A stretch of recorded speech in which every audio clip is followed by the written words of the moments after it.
Good morning to all my dear students. We are in Unit 3, which is the last unit according to our syllabus.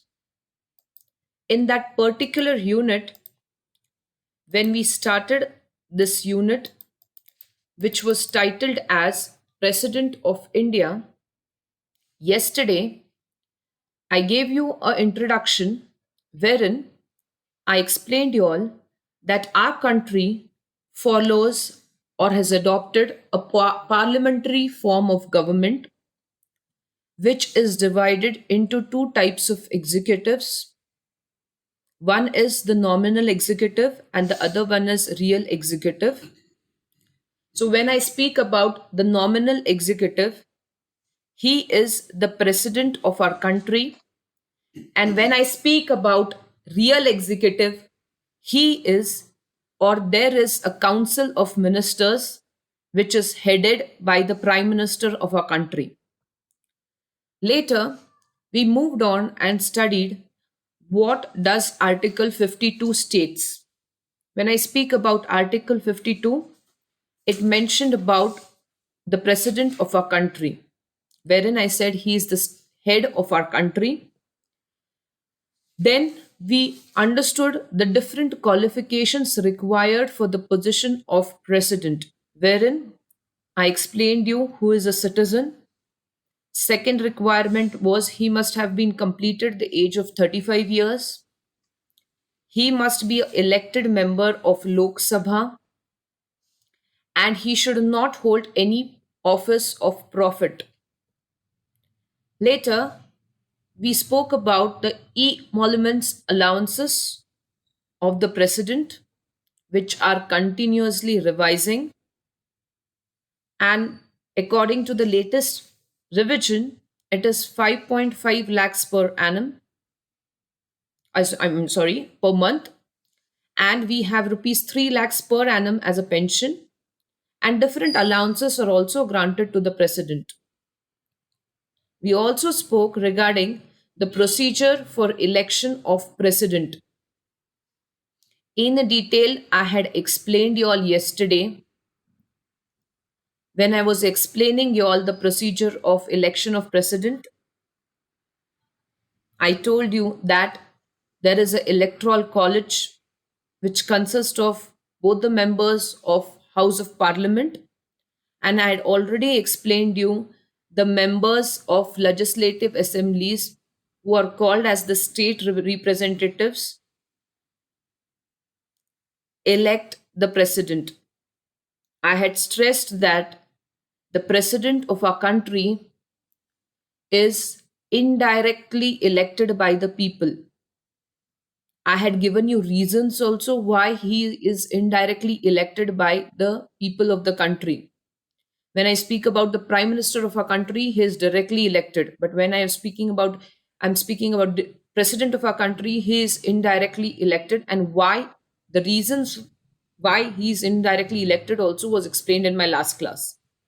Later, we spoke about the vacancy in the office of the president, wherein the office gets vacant on the expiry of a term. The expiry of the term is a period of 5 years, the tenure is for 5 years. On the death of the president, when the resident resigns, then I spoke about impeachment. What do you mean by impeachment? What is the procedure of impeachment? In short, when I speak about impeachment, it is the removal of the president. Then illness, when he is not able to discharge his functions, and electoral faults. Impeachment and procedure was being explained. I also spoke regarding the special privileges which were given to the president. This was the glimpse of my previous class. Today, also, we are going to continue with the same part. Students, once more, I'm repeating. In Unit 3, you have four parts to be studied. Part A deals with the President of the India or our country. Part B deals with the Prime Minister and Council of Ministers. Part C deals with Lok Sabha and part 4 deals with Rajya Sabha. We are in part A, wherein yesterday we understood who is the president, qualifications required for a president. Then I spoke about the different, you can say, privileges given to the president. What is the procedure for election of a president? What are the allowances, emoluments given for the president? Then I spoke about how does the office of the president gets vacant. In our today's class, we are going to study what are the powers and functions of the president. For the entire class, we are going to study only one thing, that is powers and functions of the government. If you get a question wherein you have to write the powers and the functions are synonymous, they are same. If you get only the question regarding write the powers of the president, you have to mention this. If you get a question wherein they have asked you write the functions, you have to write this. So remember, now we are starting with the parts and functions of the president. We are still in part A of unit 3. Okay, so let's start understanding what are the parts and functions of the president. You have to remember, just you have to mention all these points, nothing to be explained under it. Only you have to mention the points because the points are only more. So you need not write 2 to 3 lines under this. Okay, is this clear? Okay, so let's start with our class. The first power under Article 53 is executive powers. Students, when I speak about the president of our country, he is the person who has executive or you can say administrative powers of the country, and these powers are vested in the hands of the president of our country. When I speak about the powers of the president, students, all the executive functions are executed or you can say are vested in the name of the president of the country.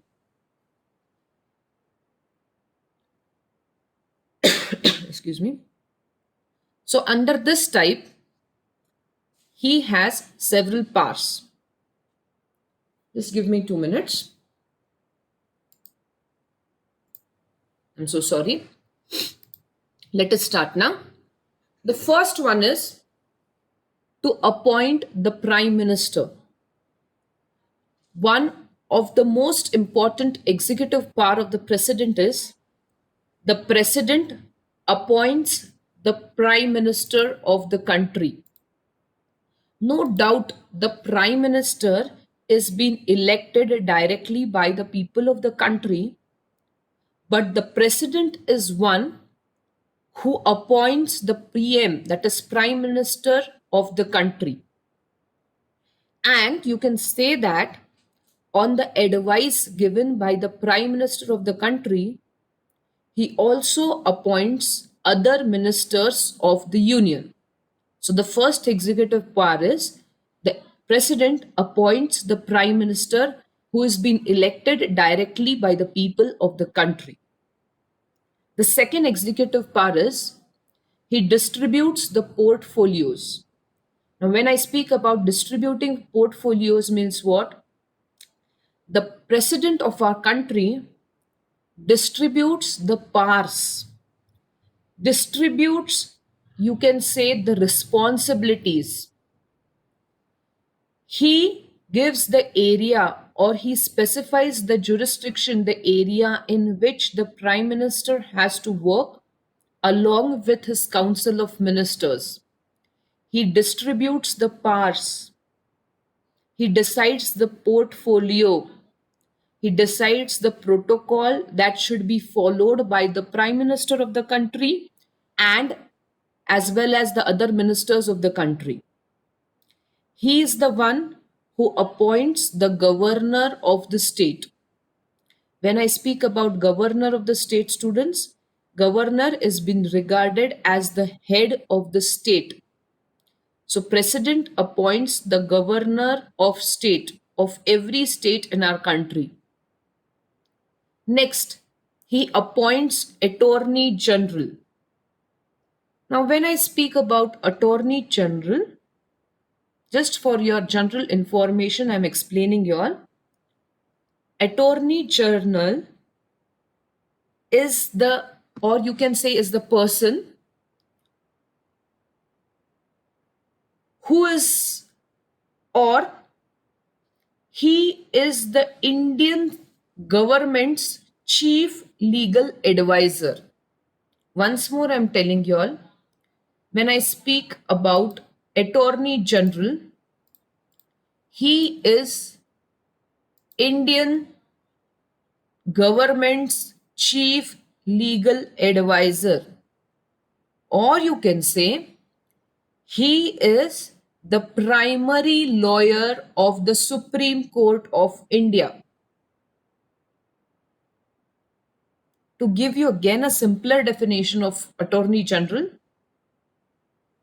he is the advocate of our government. He is the legal advisor. He is the chief legal advisor. He is the primary lawyer of Supreme Court. And very importantly, he is appointed by the president of the country. Next, the next executive power is he appoints the comptroller and auditor general of the country. Students, when I speak about the comptroller or the auditor general of the country, these are the executives who have constitutional authority in our country. He is a person, you can say, who is empowered, wherein he looks after the audits of our country. He is the person who takes into account all the receipts and expenditure of the government of the country. And when I speak about the government, it includes central government as well as state government. Or you can say any other autonomous means independent bodies, or any other corporations which are controlled and managed by the government. Students, the word auditor only will tell you he is a person who is the chief auditor of the country. He is the one who takes into account the receipts and expenditures of the country. He is the chief auditor who looks over to the working of the entire government. So the president appoints the comptroller and auditor general.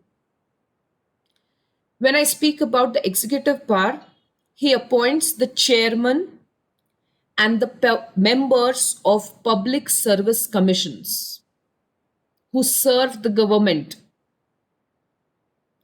Next, he is the one who appoints the member of finance commission as well as the official commission of our country. When I speak about the president, he appoints the special officer for SC and STs. That is, special officer is appointed by a country and president is the one who appoints them to look after the working of the scheduled caste and scheduled tribes. So these are the executive powers of the president. You have to just mention the points wherein he appoints the prime minister, and on the advice of the prime minister, he also appoints the other ministers or council of ministers. He distributes the responsibilities for portfolios, protocols to be followed. He appoints the governor of the state. He appoints the attorney general, who is the chief legal advisor, who is the advocate of the government. He appoints the comptroller, or you can say the auditor, who looks after the receipts and expenditure of the government. He appoints the chairman and members of Public Service Commission. He appoints the members of Finance Commission and Official Commission, and he appoints the special officer to look after the working of scheduled caste and scheduled tribes.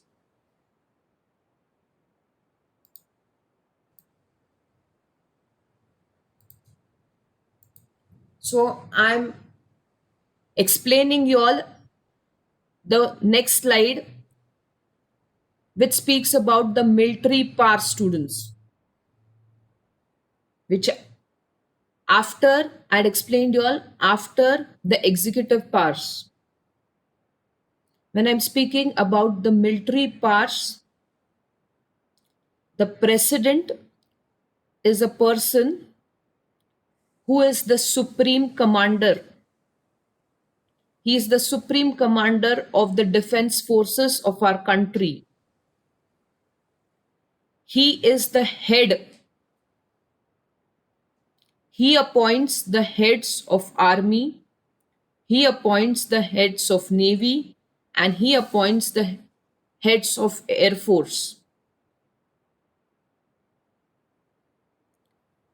He has the powers to declare war and peace.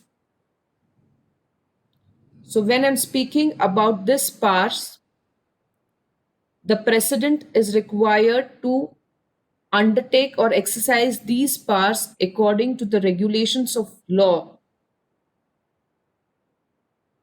He can exercise this military powers only and only according to the guidance and advice which is given by the union's cabinet, wherein this military powers, wherein he goes in for declaration of war or peace, is exercised on the advice or guidance which is given by the Council of Ministers, which is headed by the Prime Minister. So when I speak about the military powers, the president is the supreme commander. He is the one who heads the army, he is the one who heads the navy, and he is the one who heads the air force. He is the supreme commander. He appoints the heads of all the three wings: army, navy, and air force. The third part speaks about the diplomatic powers. Students, there are ambassadors, wherein the president has the power to send the ambassadors to different countries and also receive ambassadors from different countries. There are other diplomatic representatives also, wherein the president has the powers to send those diplomatic representatives to the other country and also receive diplomatic representatives to our country. Next, when I speak about the next diplomatic power, all the treaties, all the international agreements are negotiated, concluded in the name of the president. But very importantly, when you are negotiating or you are entering into agreement with the different countries, they are subject to ratification. Now, when I speak about ratification, it means formal consent which has to be given by the president of the country.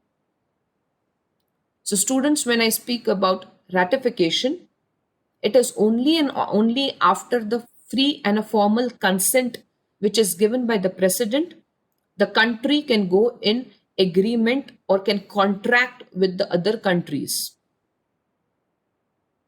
There are different treaties which a country undergoes or signs with the other countries. There are different agreements, especially for trading, exporting, importing, etc. So these are negotiated. These are concluded in the name of the president itself. Next, the legislative powers. When I speak about legislative power, students, the president has the power to summon and dissolve the lower house, that is Lok Sabha. When I speak he has the power to summon means he has the power wherein he can order someone to be present. He can order the lower house to be present. At the same time, he has also the powers to dissolve. Dissolve means discontinue. So he can order to be present, and at the same time, he can discontinue the Lok Sabha also. All the bills after being passed by both the houses. Now there are several bills. Okay. Now there are different bills wherein after passing of that particular bills in both the houses, that is Lok Sabha and Raj Sabha, it is very important to receive the assent, means the signature, the approval of the president. Only and only after the assent or approval or signature of the president, that bill comes into existence and it becomes a law, students. You have to remember that first the bill is being made, it is passed in both the houses by a majority sanctioning for that a particular approval. Then at last, when it has to become a law, the formal consent has to be given by the president of the country, and none other person, not even the prime minister, has this power to become to for a bill to become a law. It is very important that the president of the country gives sanction, gives assent, gives formal consent. Next, he addresses the members of both the houses of the parliament.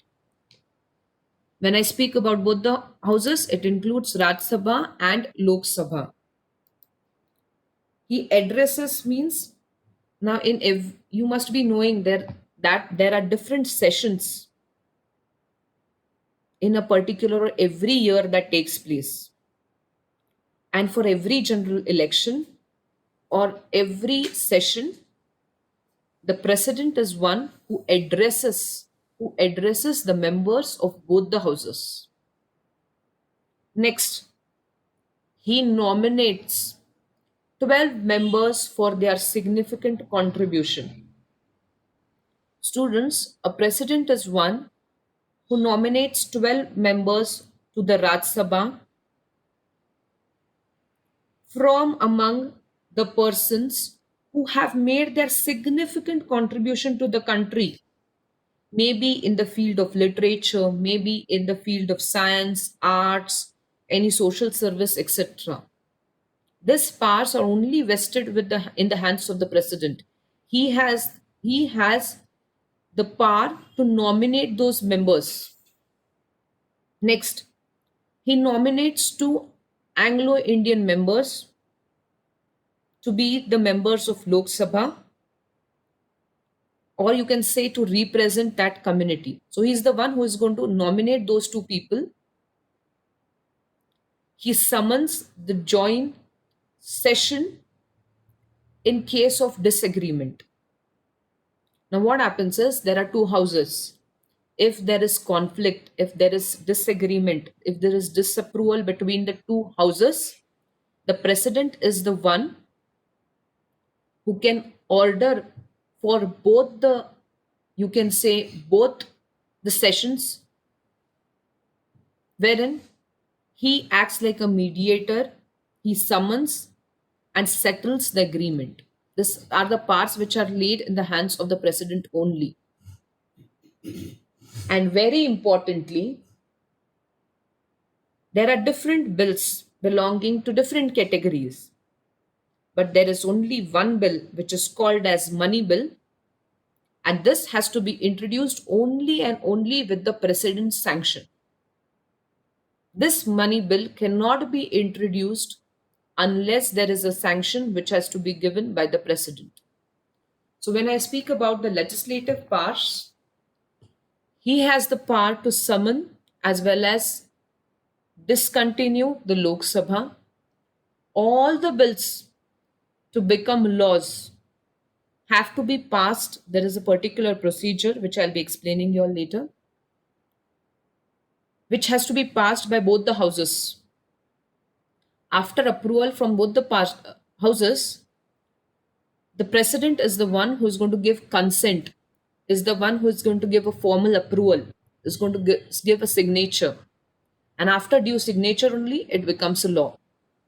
He addresses both the houses of parliament. He nominates 12 members who have made significant contribution in the field of science, literature, arts, social service, etc.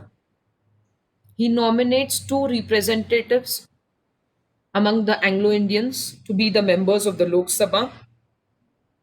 In case of disagreement between the houses, he acts like a mediator and tries to resolve the issues or the conflicts.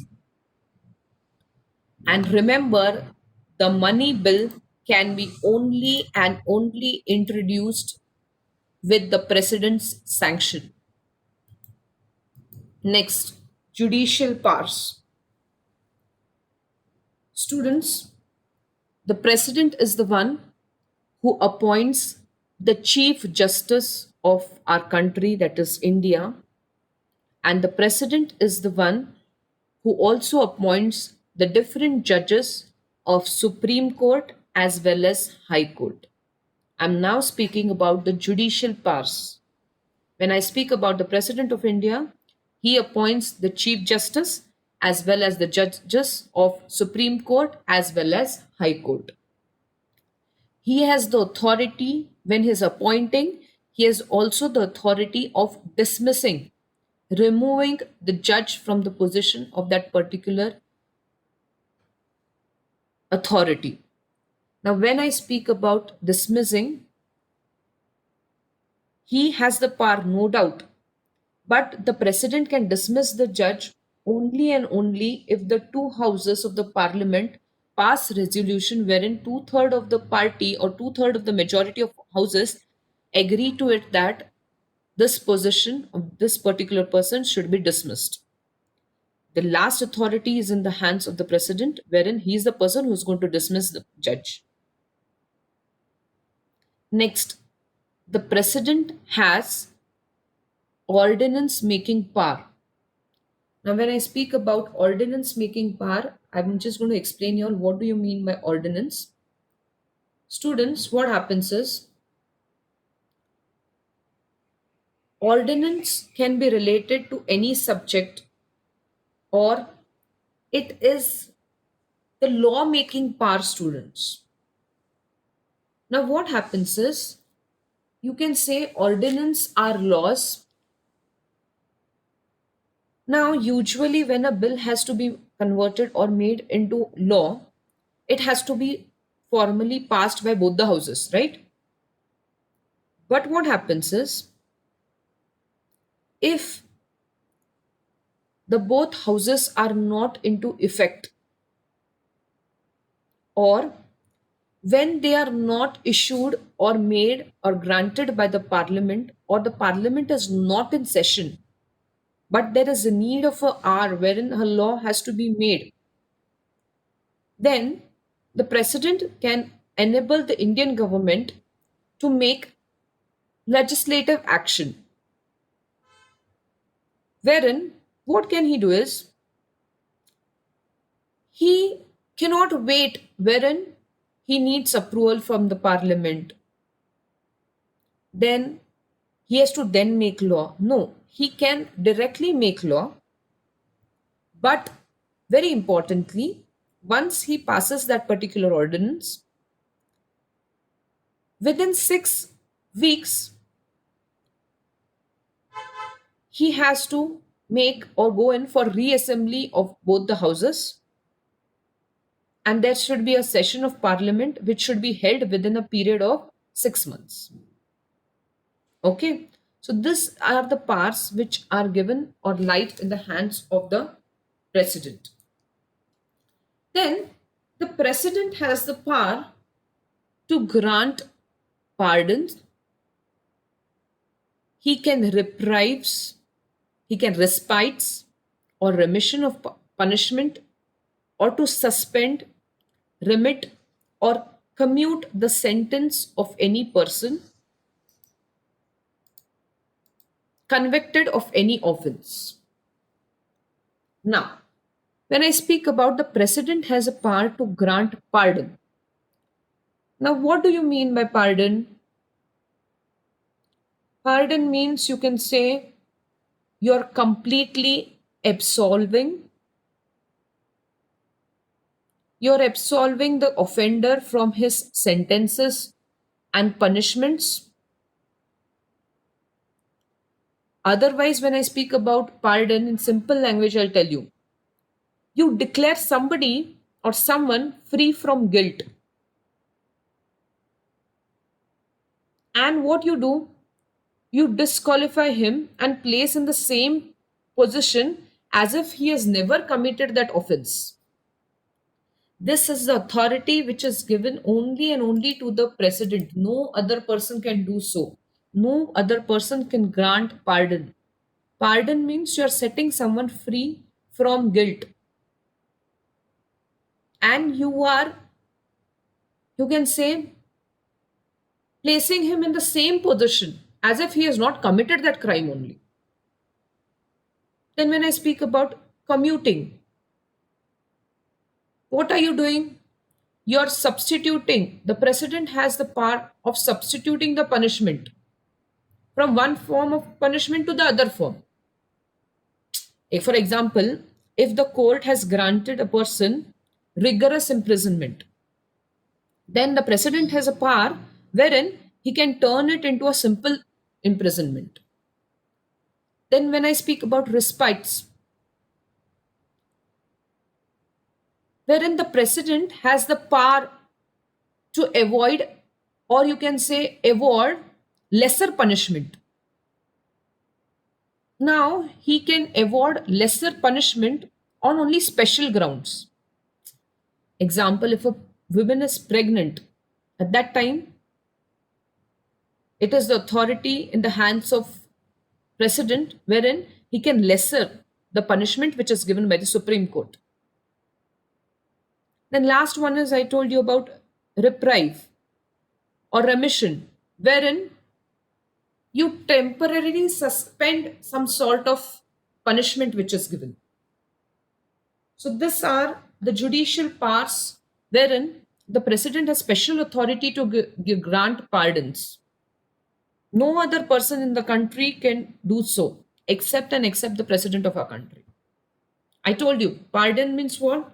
You set someone free, free of guilt. Commutation, you're substituting one punishment with that of another. Then when I speak about respite, you are awarding lesser punishment. When I speak about reprieve, you're postponing that particular punishment. Next, the president also has financial powers.